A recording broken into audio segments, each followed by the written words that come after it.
going on, y'all? Welcome to Breaking the Kernel. I'm your host, Albert, and Michelle here is one of my favorite authors right now. One of my favorite indie authors for sure.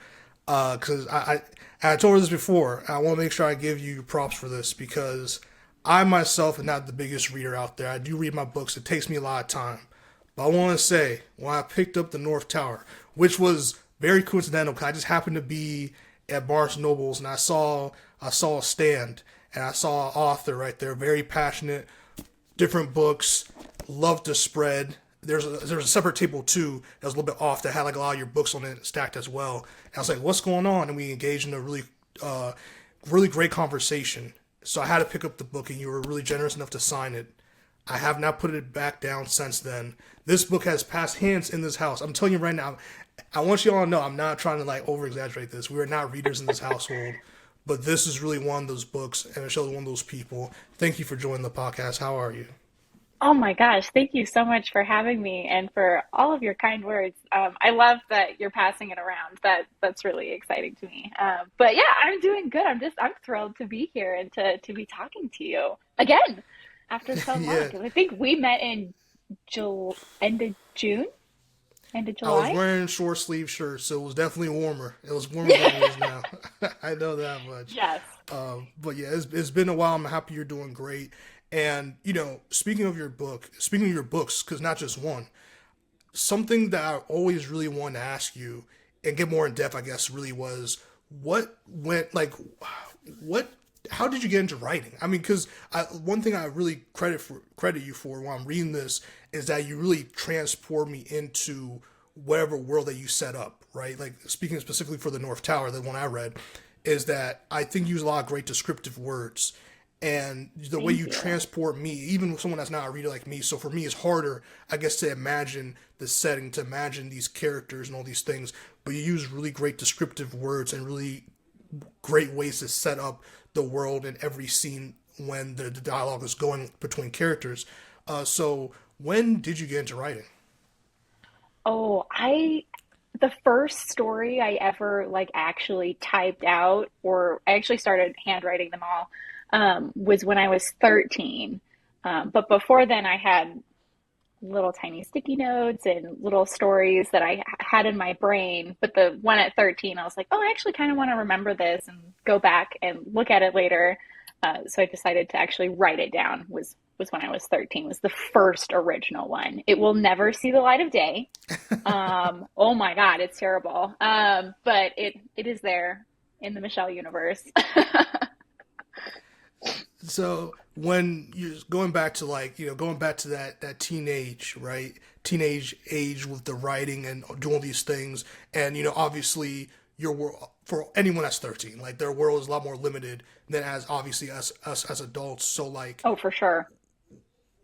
it's just so to spin off the question when you're writing back then, what was the feeling like that made you like, okay, I want to continue doing like, was there like, oh, I really like these like writing about characters, or was it like, oh, I really like set up these fantasy worlds? Like, if you can remember, was there any moment where you're like, or anything in particular when you're writing where you're like, okay, this is something I really do like about writing, and then eventually just kind of like got more well rounded with it? Yeah, I mean, it was just so natural to me to write down my daydreams. But with the Royal Trilogy, The North Tower is the first book of it. With that series specifically, I just had a question that I wanted answered. I'm have been and always will be a very avid reader. So back then I read a ton of stories. I still do. And the question that I had was I wanted to know what it would be like if the good guy was related to the bad guy. So Charlie is our protagonist. How would her story be shaped knowing that she's related to Lawrence, who is the overall antagonist of the trilogy? And so I had that question, and that really developed the story of me answering it.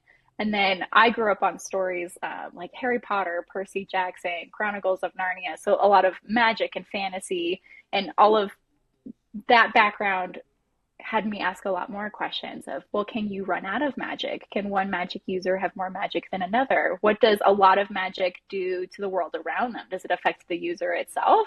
And so all of those questions kind of formed around that main one of what would it look like if our good guy is related to the bad guy? And then 3 books later, here we are.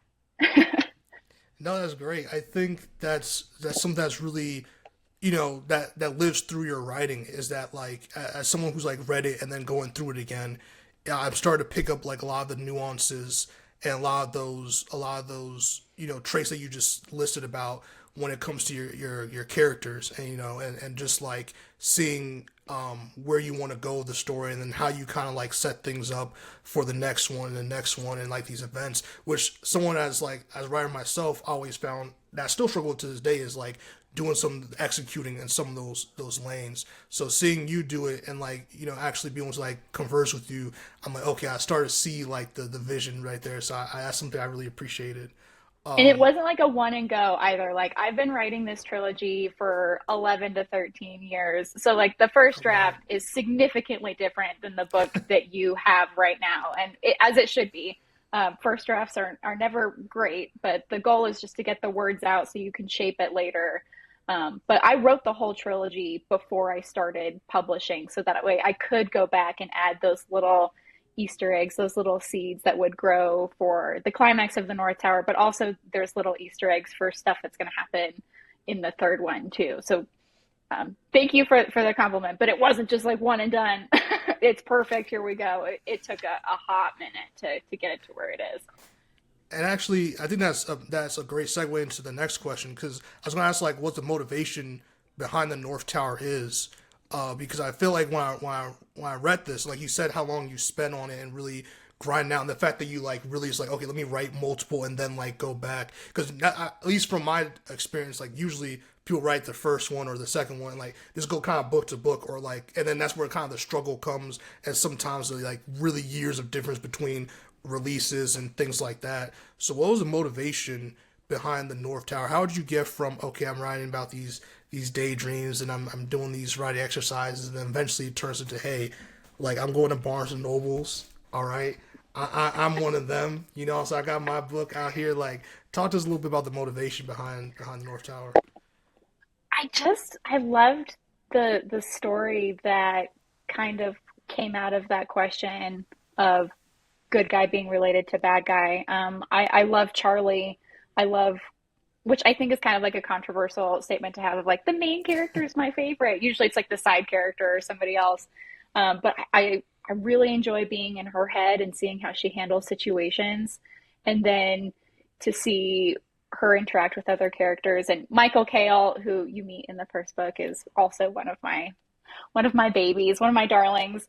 And so I just loved their world and how they interacted with each other. And I wanted to share it with people, because I think that's one of the best things in the world, is when you find somebody who's read the same book as you, or watched the same Yeah. TV show, watched the same movie, loves the same sport. Like immediately you have a friend in the first 3 seconds of that being realized. And so I wanted to have those conversations with readers about something that I created. And I was very lucky to have some friends who were very persistent in asking for me to read old manuscripts, and bless them for having read such terrible writing multiple times. But they really spurred me on to be like, this is good. Other people will read it and they will want to read it. You should do something with it. Because I think if it was just me, it might still be on my computer as just a thing that I would go back and read by myself. So the support of people really helped, and the fact that I just wanted to share it and talk about it with people, and just welcome people into this little world that I had created. Well, hey, shout out to your friends, because I'm enjoying your work. So shout out to them. Shout out to you and them for real for that. No, that's Shout out to that's a Jess. beautiful thing. Shout out to Jess. That's a beautiful thing though, because I I think we talked about this when I first met you. Is that also like for me? 'Cause I wrote a poetry book that kind of hybrid Yes. as a photo book as well, and like I had a lot of reserves about publishing that, especially because poems really are, like, at least mine are very like intimate to me and who I am, and then release it to that world and stuff like that. Was something that I was like, oh, I don't know if I want to do that.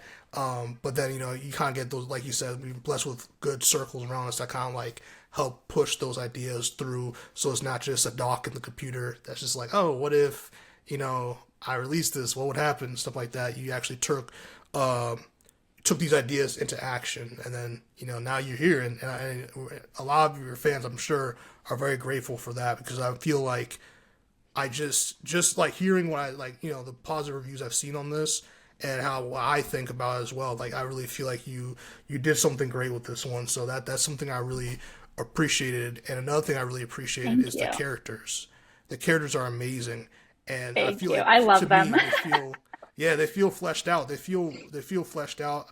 I don't feel like, at least for, and I feel like this is subjective, but what I'm about to say is that like I feel like sometimes everyone sometimes like characters can be a little slow to get into the introduction phase and Mm, for us to get to know them, and that's by design of like how the story is. So that's not necessarily like a bad thing is what I was trying to say, right. but feel like for your story, I just really locked into these characters. When I meet them, I feel like I met them, and really like I really just like the process of like these characters and what they go through and how they interact with one another. So I was curious, like, what is your process when it comes to developing characters? It's honestly different for each one. I wish it was a set in stone way because that would make my life so much easier. But like Michael, he just kind of popped on the page, fully fleshed out, wearing a leather jacket, was brooding and super angry about something. And I was like, cool, we're not changing a single thing about you. Charlie took kind of some developing and trying to figure out, all right, well, if this happens to you, then that means you react this way in other situations. So I had to kind of develop her after knowing what her backstory was, kind of having to like shape and reshape and like, oh, this actually doesn't make sense anymore, or that's such an old draft version of Charlie. She doesn't say things like that anymore. So she took a lot more developing and coercing to become who she was, whereas some characters just popped on the page and it was like, done. We are moving forward. We are going to, there is nothing I would change about you whatsoever. But I think what I really loved about creating these characters was kind of giving them like their staple piece. So like for Michael, it's his leather jacket. For Charlie, she wears a light blue hoodie. There's a Lawrence, who's our antagonist. He wears a full red suit. So it was just like very stark in my mind of color wise, like who was each person, and then you have like a second layer. So like Charlie loves chocolate covered raisins. That's another layer of who she is. So it's just kind of unfurling all of these layers of each character. Like in book two, you learn what Michael's favorite ice cream is. It's just like each character, like real people, we all have our Yeah. favorite things and things we like to do and things that we absolutely hate. So instilling those into characters is what makes them real. Because nobody's just like, oh, I'm wishy washy and I don't really care. Everyone cares about something. So you have to give characters what they care about and what they don't care about. And that's what's fun is when you give characters something that they hate because it's fun to see how that comes out. No, I think that's great. I feel like that's a really cool way to go about developing your characters, especially the process that you personally took to write these characters and write these books. And I feel like that's something that a lot of people miss in movies. From me going from the movie realm as a director and writer is like sometimes people make characters a little too flat and they don't really Mm, like they're not realistic. Like you can't like really like if no one can. I feel like if no one can identify with any of these characters, made even if it's a villain. Not saying that like the ideals or ethos is the same, but just like okay, I can see where this person is coming from, or I can relate to this right. side character or this other character. I feel like then it comes that detachment, and then it kind of ruins the immersiveness of Mm-hmm. whatever the media is, whether it's books or whether it's movies. So seeing or hearing your approach and reading it and then seeing like hearing how you go about it and how you develop these characters makes sense of why like okay, I can see myself really liking these characters. I can see myself um not like being super excited to see what's coming next for these characters Yeah. when it comes to the next book. And One of so, the, sorry. oh no, no, no, go ahead, please, go ahead. One of the coolest things I've heard, I think Tom Hiddleston said it for an interview for Loki in the Marvel Universe, was that the bad guy thinks that they're the protagonist in their own story. And it's so true. Like, I'm the main character of mine, you're the main character of yours. And people sometimes they're the villain in our story, but in their story, we might be the villain or we're just a side character. And so that really got me into thinking each character needs to have their own motivations in each of the scenes. Because no one just like walks into a room and is like, I don't care why I'm here. I'm a prop. or what's an NPC in like a video game? They're NPC, just there yeah. to further the plot. Like everybody has their own plot going on. So if you have a scene with multiple characters, what is each motivation, what each of their motivation for being there, and does it derail the main character's plot, does it further it, like what is everybody's motivations? And that's really cool to explore, sometimes super frustrating because it derails all of the things, but most of the time it's pretty cool to see each person's personality kind of shape the scene and where it's going.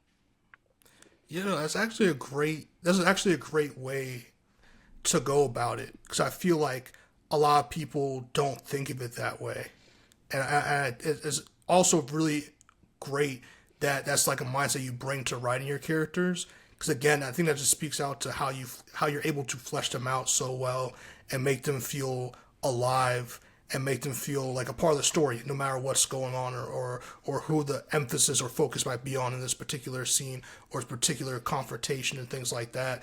And I think that really speaks to like a great mentality to have like going into it. Because something else I really liked about your writing personally is that when you're writing these graphic moments or you're describing something, you're using a lot of great descriptive words, using a lot of ways to kind of like help paint the image of what I'm reading. Again, especially if someone who's more of like a movie and TV show person, it's hard for me to read something sometimes and be like, okay, I can imagine what's happening. Mm. I can imagine this world. And something I think you did really well is do that. You really help paint the picture.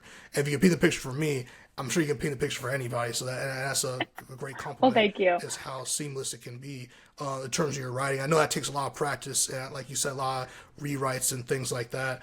But when you're writing these descriptive moments in your book, how do you go about envisioning this scene in order to translate it for people like myself to be able to see what you're trying to convey to us? I love what you said about experience, and I think that has a lot to do with it. When I first wrote the story, starting it at 15 is when I started writing The North Tower.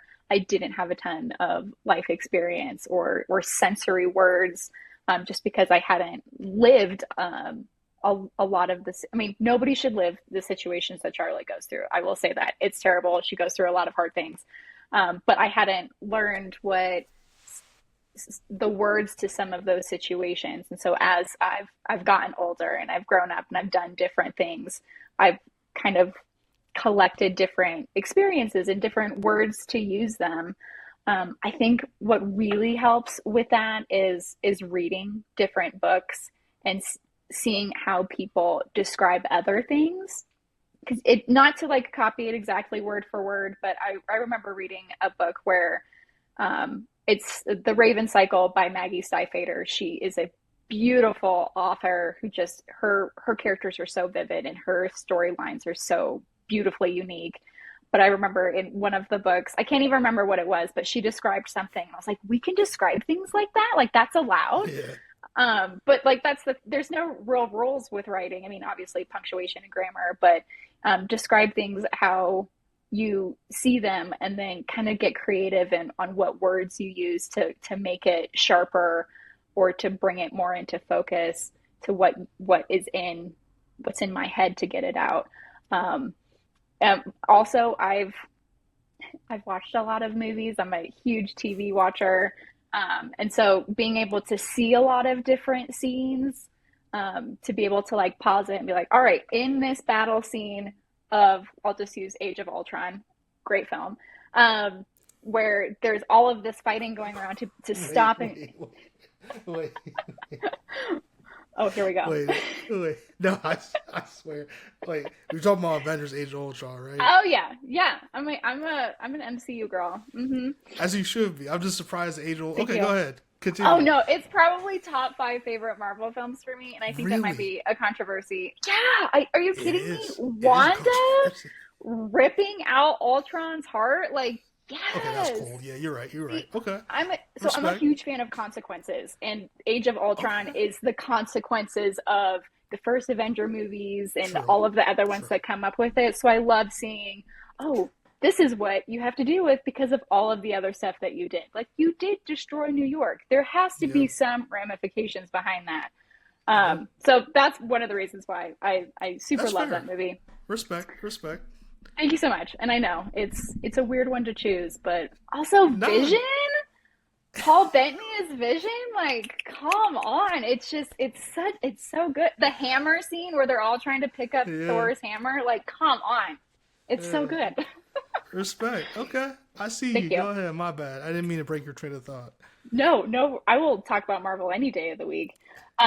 But like stopping it in a scene where, like, obviously, I'm never going to be in a battle surrounded by robots, or who knows, maybe that's in the future. We don't know. Yeah, it could be. Um, Them Tesla's boss are kind of crazy, but go ahead. oh my gosh, they're so creepy looking. They are. But yeah, to pause it and to look at it and go, okay, what do I see? And there's ash, there's smoke, and then kind of distill it into the five senses. That was one of the best writing advices that I got. Was in each scene, four of the five senses should be present. Like obviously, not all the scenes you're tasting something, but like in that scene, what are you seeing? What are you feeling? What are you smelling? What are you hearing? Can you taste anything? And based on those, that really brings the scene to be vivid because not everybody's going to be like, oh yeah, the sun was hot. Well, great. What else is happening around you? You have to kind of like paint the scene with sensory Yeah, words. that's true. No, I feel, wow, yeah. You took me down a rabbit hole. We want to, yeah, like a good rabbit hole. Like that's that, yeah, Oh, you're right good. about that. You're Glad you right enjoyed the about that. journey. That's a lot to think about because I feel like it's one of those things where I feel like sometimes I always tell my friend about this is like, the people who concentrate on the smaller details when it comes to something like what we do, whether it's movies, books, anything of the creative arts, the small details that other people wouldn't necessarily spend as much time on is what can separate certain people or certain works of fiction and all these different things, Mm-hmm. nonfiction books, all the whatever you're working on. And I feel like just hearing your thought process about how you think about it, how you like materialize it for us as the readers to enjoy. That's something that not everyone does all the time. That's something that's like, especially I feel like in our space, like sometimes it's everyone for various reasons. Some people sometimes like deadlines, or like sometimes it's like okay, I Mm-hmm. kind of just want to get this out, or like sometimes like I can explain this and here instead of like no, but this is the moment right here, and to help the moment breathe a little bit and to help Ooh, you I really love that. thank you. I try my best, I'm saying, but There's that to let a poetry moment coming out of you breathe. already. That's see, yeah, I can't shut it off. But yeah, let the moment breathe a little bit and let people kind of sit in this moment and like enjoy these characters. Whether it could be a play frame. Really, I always think of it like a play frame because in comedy, it's always a play frame that people know. Okay, in this moment we're joking or we're doing stuff like that. So like when you Mm. have these moments in your book, you want to let people breathe. It could be for comedic effect. It could be for drama, and I feel like sometimes the where MCU even struggles with sometimes is that instead of letting moments breathe, like let's say a death happens, it's like okay, there's a joke in there. It's like no, you should Oh my let it gosh, breathe a little yes. bit. You should let it breathe a little bit so we can like enjoy this moment and you can make a call back to this later that can be a joke or something. But right now, this Yeah. is like a serious moment or action moment, and you need to give your audience some time to breathe. So Well, that's why hearing the how you go earlier about is good. MCU movies were so good, is because it hit Yeah, those beats. It gave you that drama and that moment to yeah, soak it in, and then we'll throw in a joke in there, but then we'll keep on going. Versus some of the later ones do rely on jokes a little too much, but a lot. Well, yeah, that's being yeah, just generous. a little too But much. yeah, yeah, They're that's getting very better at it. true. I think they're reeling it back in, but yeah, I totally get that. Yeah, I think Shang-Chi was one of those movies where I feel like they did a good balance of that. And because Mm, a lot of dramatic moments in that they have to let it breathe to help the yes. character grow and do some things. So I felt like they did a good turn there. And then Thor: Love and Thunder happened. But besides that, Yes. I feel like I feel like they're on a good track. Yeah. Um, but something I also wanted to ask is like, how does it feel to travel? Talking about you now as an author, right? We talked about the book, we loved the book, but you as an author, I know, I just want to know how it feels to go around and be like, yeah, we're hitting Denver here, or we're hitting Maryland here, or we're hitting this city or this state next. Like, how does it feel to just go around these different Barnes and Nobles and be like, boom, there's my book. That's hard work. That's like decade upon time of like I'm sure a lot of late nights, early mornings of writing, and you do all this work and you publish it online, you publish it here. How does it feel to go in a store to promote your book, to see it on a shelf, to see people come up to you, ask you like, what is that feeling like? Oh, it's so surreal. I think I'm still in the pinch me phase of when somebody buys, like, takes my book away from the table. There's a part of me that's always like, if you don't want it, it's fine. You can just leave it here. No hard feelings, whatever you want. It's very surreal to me that people not only pick it up, but then take it to the cash register and then read it at home. It's so surreal.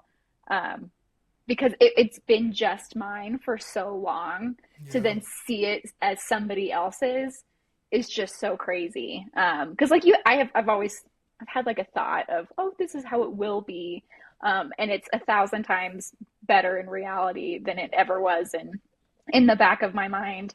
But yeah, going to Maryland, where we went, was yeah, the first out of state one that I've done. Um, really. yeah, so that was the first one, and oh my gosh, I was so split down the middle. I was so excited. I was like, we're getting it out of Colorado. We're going to somewhere new. Like, these people don't know me. And then the other part was like, you're gonna drive 3 days out there and sell zero books, and then you're gonna have to hang a U and go home.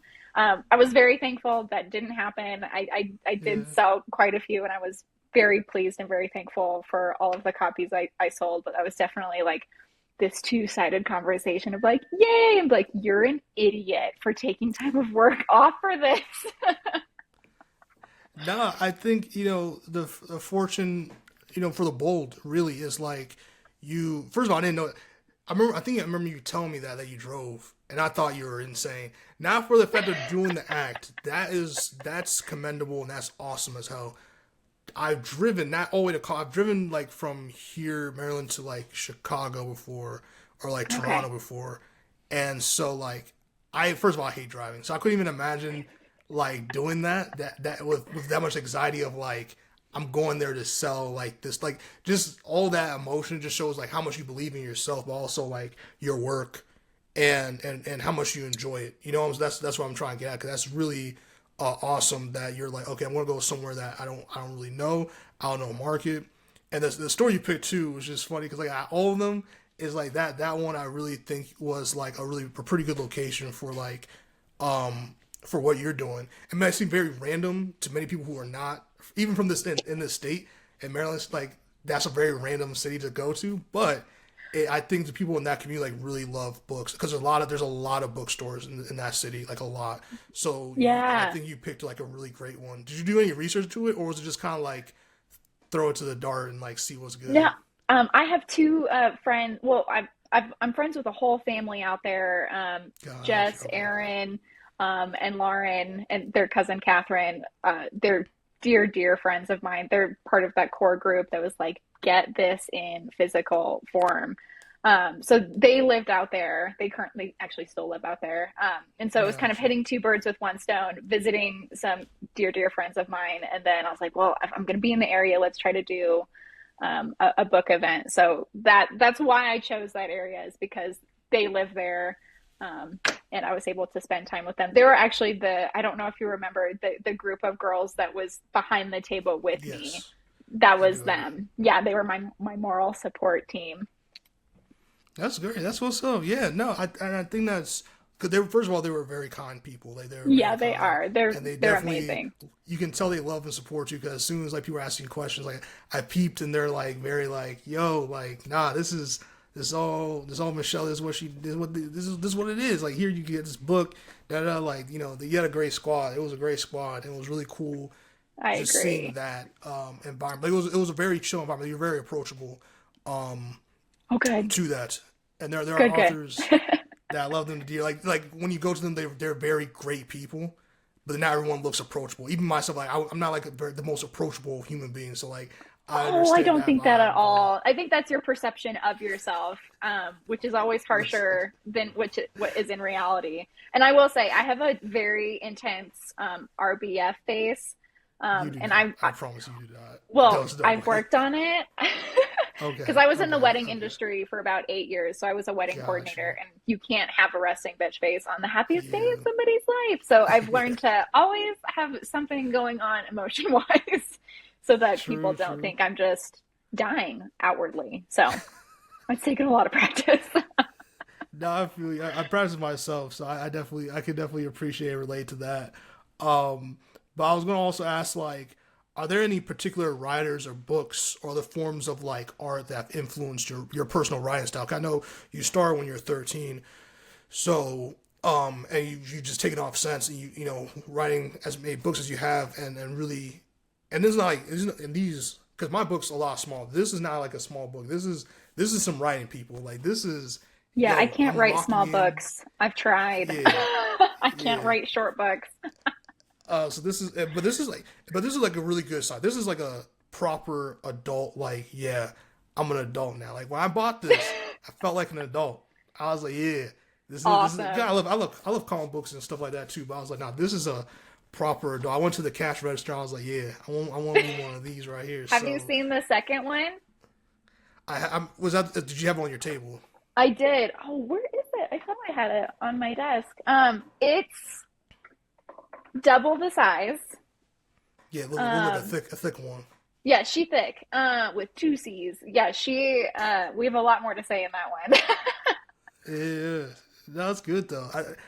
And I think, you know, one thing also I should say too is that it's not just long or thick for like the sake of being like, yo, I just want a page count. Like I can tell you really did like, yo, this each chapter, each scene, each character, like it means something's going towards something is building towards this next thing. Not even necessarily just the next book, but just like a next, oh, this scene impacted this character a certain way, Yeah.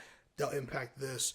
And I Yeah, each think that's, scene should feed the plot, feed character relations, yeah, character development. It needs to have a purpose somewhere. It doesn't have to be directly to the plot, but yeah, character arcs, character bonding, even. It yeah. has to have a purpose. And I tried really hard to make sure that every scene had a purpose. So I'm glad that it came across that way. No, thank you. No, it did, and that's why I was always curious. Like, did you have anyone that you were reading, either growing up or now, that you're like, okay, this is someone that motivated me, or even like something I took some lessons from, or just something that like, you know, really picked you up while you're like brainstorming ideas or stuff like that, like any other Uh, authors. Yeah, I mentioned earlier Maggie Stiefvater and the way that she uses words to describe places, people, things, was really freeing to me to be like, I can just describe this how it is in my brain. And if it doesn't make sense, we can work off of that and try to make it make sense. But to just, this is my flavor of writing, so let's stay true to my voice and how I do things.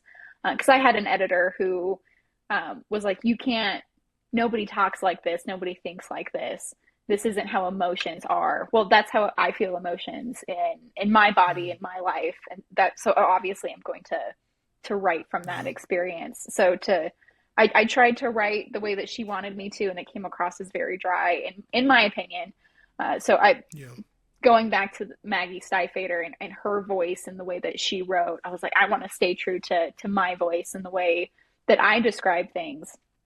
And then Erin Morgenstern, she wrote The Night Circus and A Starless Sea. Her writing style is poetry. It's just so beautiful and descriptive.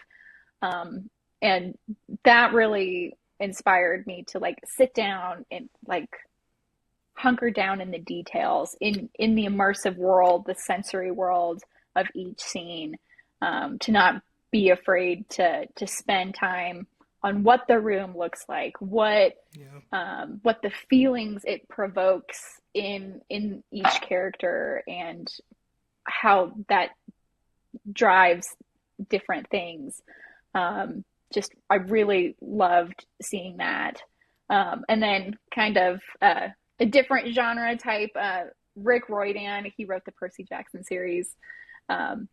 His characters are so vivid and they're just so stark from each other. Like there's no confusing who Percy Jackson is and Grover. Like they're so stark, and just seeing how they bounce off of each other, I think really set me out to when I started writing was I want my characters to be that vivid, that descriptive, that fleshed out, and just full rounded. Like, so when you go back to the series, or like when he's done quite a few spinoffs, which are awesome, it feels like you're visiting an old friend because they're the same, but they've also developed a little bit from their last series. And I fully believe characters should be different people in each of their books because of the things that they've gone through. So when someone's like, "Oh, Michael Cale is my favorite character," it's like, "Well, what version of him? Is it in book one? Is Michael Cale in book Okay. two? What about Michael Cale in book three?" Because Gotcha. each book he's gone through different things, so he should be a little bit different. Like think about us in real life. I'm not the Yeah. same person that I was last year, 5 years ago, 10 years ago, and so that should translate over into stories because situations and things alter who you are, and it happens all of the time in every single day situations. So that should be reflected in characters as well. Yeah, that's hey, that's deep. Actually, yeah, and that's interesting. Yeah, no, because I feel like first of all, that's great things to take away from other authors who inspire you or you enjoy their work, and then to like take it into your own and like make it your own, like your own way of like, or your own like writing philosophy, I like to call it, or like add it to like Do I how like you want that? to do, make it your own. Is you know what I'm saying? I try my best. I'm 2 for 2 right now. I try my You're best, doing good. You're doing and great. and to use that like to use that to your advantage and like kind of like like I said, make it your own is the most important thing because it's always easy to like get motivation from others, especially others that have done it for a long time or have very like Mm. New York bestseller, all that stuff. But then to make it your own and apply it to how you can use it and only you can use it, I think it's something that's very unique and it's not easy to do. It's hard. It took me years to do that in terms of Oh, for filmmaking. sure. Yeah, so it's not easy. So that's so I want to commend you for that. Is just being able to do that because I feel like all those things you're talking about, like all those lessons and all those things that you incorporate into your own writing philosophy, helped you do the different like edits to your book and like helps you really finite, really like get that chisel it out, make it to like okay, this is the product I'm comfortable with releasing, and like this is the product I'm really proud of that I Mm. spent time on, and to get it there. I think that's important, and so that's why I also like want to ask, what is the most rewarding and the most frustrating part about writing a book, in your opinion? The most rewarding is, oh gosh, it's when it all clicks and you figured it out how to get from point A to point B. When you have all of the steps, you have all of the scenes, you have everything that you need to get from where you are to where you want to go. There's it's like magic. Just when that moment comes, you're like, this is what it's gonna do, and then it just like pours out of you. There's nothing else like it. The most frustrating part is kind of the flip side of that is when you have it in your brain, you know where you want to go, but you just have no words on how to get there. Like you're sitting there and you're like, I need Charlie to do this thing, but I don't know what words to use to actually get her to point B. And writer's block is a good way to describe it. It's just, I know where I want to go, but I'm just so focused on what words to use that it holds me back. And so one of my favorite quotes is, and I can never remember who says it, but I am constantly putting sand in the sandbox so later I can build sand castles. And that changed the way that I wrote forever because yeah, let's just get it out on the page and I can go back and be nitpicky as hell with the words afterwards, but I need the words to be there first or else we're just going to stare at a document for forever because I can't. Okay. I'm too perfectionist on what words to use. We can always go back, but you have to have something to go back to in order to do Mm. that. No, that's yeah. You got bars, bro. You got bars. I'm gonna write that down. That's something that Thanks so much. I definitely struggle with writing a script. Like I think yeah, when I first met you, I was almost yeah, I was in the middle of editing my first feature film. So like Yes, that's writing right. that writing that was like tough, and that's part of the thing that you were saying like about planning it and writing it out. I did a documentary, so it wasn't like really narrative driven. So I didn't have to like write a bunch of like dialogue. Basically, Don't just sell I had to yourself like plan short. dialogue. That's so awesome. Hey, thank you. But in terms of having like to go back to rewrite, it wasn't like I had to like rewrite dialogue, but I did have to like go back and think about okay, like you're just saying about okay, do I oh I'm really perfectionist about this, I want this. But I was like, okay, there needs to be something to go back to in the edit. There needs to be something. So I need to like film. I can't just be like paralyzed by all this over analysis I'm doing. Mm-hmm. I kind of have to like go out there and like do that. And so yeah, that definitely hits very deep. And I could see that being like writer's block, especially like when I'm writing scripts or something. That's definitely something that is definitely I think one of the most frustrating for any writer. To be honest with you, it's Yeah, something you're that's like crazy. paralyzed by your own expectations, and you just need to Exactly, you need to be silly is maybe a better way of saying it, is you need to be bad in order to be good. Just get it out. It's gonna suck. No first draft is exactly. magic. Um, Yes. but you can shape it later. But yeah, just give yourself permission to be bad.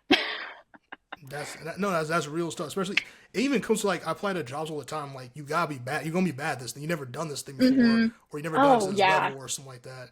You gotta give yourself grace in Oh, that for sure. situation. Yeah, you don't know Um, everything, so it's okay to ask questions. It's okay not to know the answers. It's okay to ask questions to get those answers and to make mistakes, which is something I'm not very good at, but we're working on it. hey, I remember like 30 seconds. I asked Michelle a bunch of questions, and I still DM her a bunch of questions. So like you don't know what I'm on. So like yeah, I'm one of those people. I'm a very like curious individual when it comes to it. Which is such an But awesome thing to have. So I love that. shout out to my mom, get it from her. Something I am curious about is we talked about your book, we talked about your motivations, we talked about a lot of we got into Michelle's head a little bit. We're like, okay, we're here, we're seeing the curtain behind all the work that you put in. So something I'm curious about when you're not writing, when you're not trying to figure out the next step, when you're not trying to keep churning away at your book. What are some hobbies that you like to enjoy? What do you do on your downtime when you're not trying to be the epic author that you are? Oh, thank you. I have been and always will be an avid reader. I have a stack of books on my bedside table that continuously grows of books that I want to read. I heard this term the other day. It's a book dragon. It's different than a Book bookworm. dragon. You just like hoard books. And yeah, I have one hobby of buying books, and then the other hobby is reading them. I'm also an artist, so I drew the cover for the whole Royal trilogy. Designed Really? all of those. Yeah, and then this canvas Okay. behind me and the vines on the wall, I've painted and designed. So I have a little art studio in my basement that I frequent very often. So you like a Leonardo da Vinci? Like you Oh, I wouldn't go that far, but I do now? Hold definitely on. enjoy. No, hold on. We're gonna dissect this a second. Because now that you mentioned it, I completely now that I forgot. Cause this was like literally yesterday, I think, or the day before. You drew. I think you posted on your story. You drew like a melon. No, not. I said a melon. A lemon. A lemon. It was a lemon, Yeah. I think. And Hmm. then I think before that, it was a house or something. Yeah, my room. So for my parents' 40th wedding anniversary, I Yeah. drew each of the houses that they had lived in throughout their marriage and like put it on a canvas for them. And it was super fun. My parents loved it. And then my roommate wanted to get the same thing for her parents for Christmas. So I drew some of the houses that they lived in across the country. I love doing sketches of houses. They look so charming and very cute. And then the lemon painting, I have 23 tiny, like 6 by 8 canvases in my kitchen of different desserts. I painted them during COVID, Gotcha. because what else was I doing? And so I've forever have been wanting to do like a fruit and veg collection. So I started it by painting lemons yesterday, and that was lovely. Yesterday, the day before, I don't know. I don't even know what day it is anymore. But I have recently painted some lemons that turned out fine. I need y'all to take my word for it. Whatever you, unless you're an artist, right? I'm talking about for me, talking to people like myself. People like myself. Wherever you think of, like, oh, Michelle drew a lemon. No, no, no, no. You need to understand. Or painted a lemon. You need to understand. This was good. Like, I'm not talking about some, like, dude. Like, you have to understand. I was like, what the fuck is going on here? I was Well, honestly thank taken you. aback. 'Cause I saw the house thing first. I was like, I knew that you drew that, but at the same time, I was like, these look like some, like, are you an architect? Like, are you some design? Like, I'm not even trying Awesome. to I'll take it. over I'll take it. exaggerate. This Thank was you. really good. And I saw the lemon. I was like, all right, what the fuck's going on? What's going on? Because I was like, you can't. This is too much talent. This is Oh, too much talent going on right now. You got well, thank books. you. You can draw and paint. I'm not. It's not. Especially like if you're talking about you painting the vines behind you, then obviously you're not bullshitting. You're telling the truth. So that's good stuff, man. That's a heck of a hobby. Thank you. That's a heck of a hobby. And before my parents get an idea, I cannot draw. I cannot paint. You're not getting no childhood homes. You're not getting no nothing. Just hey, I'm gonna go to Home Depot, or I'm gonna go to like Best Buy or something. Get y'all some gift cards. You know what I'm saying? We'll think of something creative. But in terms of paintings, bro, that's why Michelle's who Michelle is. But see, your That's what skill that set is. is poetry. Like, I could never write poetry. It's just not where my brain You, you say that sits and now. acts. So the fact that you have a whole different skill set, and that's awesome. I appreciate that, but I've wanted. I wish I had it. I really wish I had it with me so I could show you how bad I am as an artist, bro. I had. I'll never forget this story. I was in like seventh grade maybe or something, and you're in elementary school. You have art classes and a lot of this different like all this stuff, and we had to do a self portrait painting. And when I tell you, mine was so fucking bad. And I'm okay. It's okay. I can laugh at this because that's just not something I was blessed with. It was so bad that I came in one day. I came into class one day when it was due, and my art teacher like painted it. Like she just like took my painting and actually made it look like me. And I still have it No. somewhere, but like, yeah, it was. I mean, that was like it was, and I knew what I was doing. I knew it was bad, but I was like, listen, because she knew I was trying. I was like, bro, I cannot do this. I was telling her, I was Oh like, my gosh. I can't do it. I'm not inclined like this way. So You like can't she touch like another person's repainted it. canvas? That's insane. No, you have to understand. It looked like I never. It looked like I didn't know who I like. It looked like I told a 6 year old boy to be like, okay, you can only look at me once, and then you have to draw me from memory, and that's what I did. And Well, that's what shout out abstract to art her. is, right? Like, it's a different art style. Yeah, and that would be all good if that was the job. But she was like, hey, I just want you to try. And we're all like seventh graders, so she's not expecting like Picasso, but she's just like, hey, Right. try your best. It looked like she didn't see me try every day like my damnness to do this thing. She would have thought I was fucking around. It literally looked That's like awesome. I did not try. So she was like, you know what? Just so you can at least have this to go home to, I'm a redraw. Like, and to her credit, she like took the same colors. Like she like literally like just restructured it to look perfectly like 13-year-old me. So I was more impressed by that than anything else. I was like, that's crazy because I will my say I've original was taken just art also bad. classes, so it's not just like I woke up one day and was like, we're gonna paint some lemons on this Yeah, canvas. I have taken but like, classes and I have practiced over many, many moons. yeah, So I've done so too. But there's levels, and you're there. So that's shout out to you, man. well, It's not thank easy. you. So that's why I give you credit for that. The last question I really want to ask you before we get out of here is like, you know, what are what are some goals you personally have for that you comfortable with sharing, of course, that you Yeah. have for yourself as an artist? Like, and second part of that question is like, did you always like have goals for yourself starting out before you even released your first book, or was it like, okay, now that I'm on the ground running, now I have like goals I can actually like see myself having, like, down the line? Honestly, I think I'm just here for the ride. When I I feel that. first published the North Tower, I really didn't have milestones that I wanted to hit or goals, just because I wanted to see organically how it would unfurl. And at least in my personal experience, sometimes when I have goals and it or expectations and it doesn't reach that, I take it super personally and super hard. So I just wanted to enjoy the journey as what it was and to see how it would go, and then just appreciate every single step along the way instead of being like, was supposed to have sold X amount of copies this week and I didn't. Um, Instead, I'm just grateful for any order that comes through, or like this past year was the first full year that I've done book events. And so just to be so grateful for each one that came through, and I've learned so much through each one. Like next time I go to Maryland, I'm going to do a couple book events on that side As of you the should. country instead of just driving 3 days doing one and then hanging you and driving 3 days back. That was insane. Yeah, that's different. See, That's learned from it.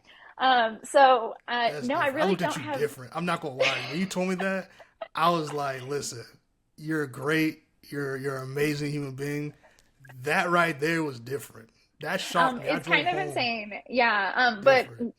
Taylor Swift said this where you have to bet on yourself. Yeah. And that, because no one's going to be your biggest cheerleader other than you. And if you are your biggest anchor, you're not going to go super far. So that was me betting on myself by driving 3 days to go to Maryland, and it worked out. As you should. I'm Um, happy you did. No, it did. It did yeah, definitely work out. I'm I'm happy you so did. thankful for the whole experience. It was a total highlight of this year. But yeah, I really don't have too many goals. I mean, I would love to publish 21 books at some point, not like all at once, that'd be crazy, but like to have I 21 was like, books God damn. under my name. Yeah, no, no, no, that's insane. You would never hear from me because I would just be writing Yeah. all the time. Yeah. I was like, Um, you be right. like maybe I'll write more than 21, and I don't have the full 21 of what they would be. I think I have 13 or 15 of them planned. But that's kind of like a soft goal of just like, I like the number 21. It's one of my favorite numbers. Why? I have no idea. But that's a soft goal. It doesn't have like, by the age of 40, I will have 21 books out. It's just like, whenever it happens, it would be nice to have 21 books out. But yeah, I'm along for the ride and thankful for whatever happens along the way. No, that's again, that speaks to your work ethic, your how humble you are, and just how much you appreciate and you don't take for granted what you're doing. Like I've said, like for me, it took a lot of like over time and like a lot of like really self reflection to really like before I even got my first book out, truly grasp how thankful I am and just kind of like really appreciate what I was doing and stuff like that. Because I'm very Mm, like next instead of like really sitting and like appreciating it. And so that humbleness comes in. Like so, it took me. I'm trying. It took me a while to get to that. To get to, even to this point, I still have a lot of room and places I want to grow oh, into. don't we all? I Oh my think, gosh. yeah, and I think it will reflect in my writing too. Hopefully, that like my maturity that I've really gotten around the way, and just like more of a thoughtfulness is something I've always tried to work on more. So that's something that I'm hoping reflects into my second book. Well, and that's the exciting thing, And right? Is like your yeah, writing style progresses as you do. I mean, it's kind of frustrating because you're like, I'm such a good writer now, and back then I really wasn't. But that's the exciting part is like you'll only get better the more you practice the craft of writing and the more life experience and lessons you've learned. Your writing just gets so much better for it. yeah, no, I agree, and that's why I was surprised when you said that Maryland's your first time like going out of Colorado and like really like you promote your book because to me you look a pro, you look like you were doing it for a minute. I'm like very honest with you because like Yes. I was like just before I approached up to you, I know I saw you talking to like other people and stuff like that, and like just how you conducted yourself and how you're able to speak to people of all different ages and how you're able to like explain your book without stuttering because I would have been stuttering. Oh, that's And taken a lot of practice. I will not lie. At my first book event, I like on the whole week leading up to it, the whole drive up, I was like, this is how you're going to pitch your book. Because any other time, people are like, what's your book about? And you're like, I don't know. yeah, I have no idea what this, like, I don't even remember what I wrote. Like, you can't, what? What are words? Yeah, that's the hardest question is, so what's your book about? Things and people, bro. Like, I yeah, have no facts. idea. But so, yeah, I will say I Facts. practiced that a lot, was getting that pitch Yeah, down. Or else I would just stare because you blankly at them and then they would walk awkwardly away from the table without buying a book. So, because you look locked in, you look engaged to what you're doing.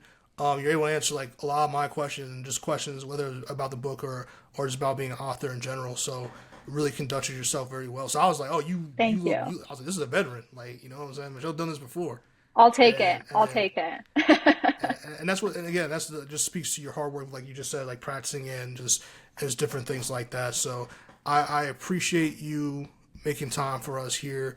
Uh, Please feel free to promote anything you want. This is your floor, be your book, socials, whatever you got going on. Let the people know. Well, thank you. Yeah. Buy the Royal Trilogy. Book one, The North Tower. Book two, The Master's Trial. Uh, book three is in the works. It is written. It is getting edited. But yeah, the Royal Trilogy has its own Instagram. It's underscore the Royal Trilogy underscore on Instagram. I post a lot of silly videos of me writing or talking to my characters or just hard things of being an author. And then my personal one is Michelle and Hagood, and that's where you can see some of my art and the the person behind the pages is kind of a fancy way of saying it. But it's just me living life with my two beautiful orange cats. So yeah. There we go. And Michelle, thank you again so much. Y'all can find this episode on Spotify and Apple Podcasts. We appreciate Michelle for all the time, for writing, for being such a cool person. See you on the next one. Peace.